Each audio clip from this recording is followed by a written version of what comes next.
The Statue of Liberty is dedicated to the goddess of death Hecate, to whom do the Americans sacrifice. The history of the United States is a history of endless wars. Throughout its 220-year history, Americans have been constantly at war. The longest peace lasted for this country as much as 5 years. And each time it was they who declared war. There was only one exception in the case of the Third Reich. But the Germans were then diligently pushed to war with the entire planet by the same Americans. What makes Americans so greedy for other people's blood? To whom do they bring their bloody sacrifices? To understand this, you need to look at who the inhabitants of America are praying to, and what mythology they are using. After all, as you know, a myth is the programming of minds. Choosing a myth, choosing gods, choosing fate. Ships arriving in New York, the most famous and largest city in the United States, are greeted by a huge steel statue known as the Statue of Liberty. Installation of the Statue of Liberty. She is armed with a torch, the Declaration of Independence.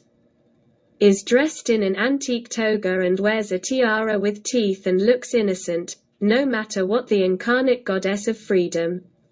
True, many people forget that freedom is different and sometimes has a very considerable price. There is never enough flame of freedom.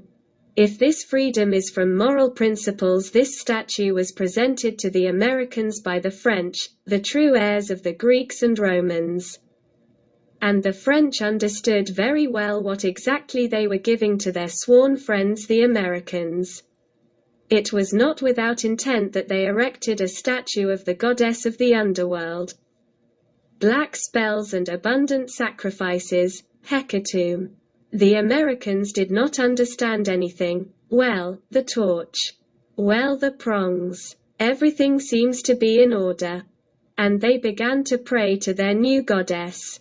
Procession of the darkest of the goddesses. You can say as long as you like that all these endless wars are infinitely beneficial to the Americans. This is so, but is this an end in itself? Or just the rationale for the true reason? A hecatomb in honor of Hecate? The darkest of the goddesses, Hecate, rules the underworld, where, in theory, the ruler of Hades. But in fact, his wife Persephone has long preferred the company of the almighty Hecate to him. Zeus himself does not dare to contradict her, fearing the 3 terrible faces of the Lady of Death. The tiara teeth often symbolize the rays of the sun, because, after all, Hecate's cousin is the brightest of the gods, Apollo, the sun itself the same 3 faces. 3 heads are observed in the dog of Cerberus, obedient to the will of Hecate, a symbol of death itself. Flesh-eating black dogs accompany Hecate everywhere, who are summoned by sorceresses in their unkind rituals. The tiara teeth often symbolize the rays of the sun, because, after all, Hecate's cousin is the brightest of the gods, Apollo. The sun itself the same 3 faces, 3 heads are observed in the dog of Cerberus, obedient to the will of Hecate, a symbol of death itself. Flesh-eating black dogs accompany Hecate everywhere, who are summoned by sorceresses in their unkind rituals. Face of the goddess. The gods do not dare to interfere with this. They are not able to annoy Hecate, nor to punish the magicians. So, dry Medea comes out of the water, doing dark deeds. But Jason, with pleasure using the fruits of Medea's atrocities, the gods can and punish. Punished and Odysseus, whom Kirk, or Circe, the daughter of Hecate, caressed. It was his son from Circe Telegon who killed Jason.